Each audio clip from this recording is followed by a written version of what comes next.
Hello, Bill Molyneux here for Bill's History World with none other than Goober the Traveling Bear. And we're in Frederick, Maryland at the Monocacy National Battlefield. Now this battlefield is not as well known or visited like Antietam and Gettysburg, Fredericksburg, but it has a very unique history where the Confederacy sent about 15,000 soldiers in late '64 up the Shenandoah Valley to threaten Washington. And at this spot here, they were slowed down enough that when they did get to Rockville, the Confederates were stopped. General Early could not continue, and they had to retreat back down the Shenandoah Valley. But it did scare everyone in D.C. So here you're looking at the landscape here in Frederick, Maryland, where the Battle of Monocacy happened. They have a nice little museum.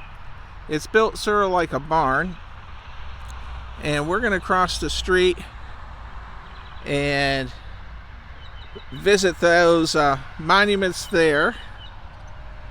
And a couple other items, but this is just a quick video today of Monocacy.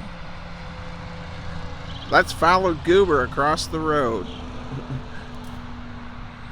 Well, we've crossed the street, everyone, and headquarters of Generals Robert E. Lee and Stonewall Jackson and Longstreet, September 6th through 9th, 1862. Now this is during the Antietam campaign. And why this marker is important, here was written the famous Lost Order number 191 and the proclamation to the people of Maryland. So Antietam, General McClellan had Robert E. Lee's orders for march during the Antietam campaign, and they were written here, and then they were found by Union soldiers wrapped in a couple cigars. Now we'll get back to our Monocacy video here. You can see the farm in the distance with an artillery battery. And we have several monuments here. We're going to check them out. And I do have a lot of road noise. So we'll read this. This boulder overlooks the Monocacy battlefield, and is in the memory of the Southern soldiers who fell in the battle and fought July 9th, 1864, which resulted in a Confederate victory. Erected July 9th, 1914 by Fitzhugh Lee, chapter of United Daughters of the Confederacy of Frederick, Maryland. Now this was a Confederate victory, but under Wallace, I believe it's Wallace, the Union officer held Jubal Early's Confederate forces long enough for Washington, D.C. to be prepared. Now here we have another marker, the Battle of Monocacy, the battle that saved Washington. So here along the Monocacy River on July 9th, 1864 was fought the battle between Union forces under General Lew Wallace and Confederate forces under Jubal A. Early. Go to the next page of our tablet.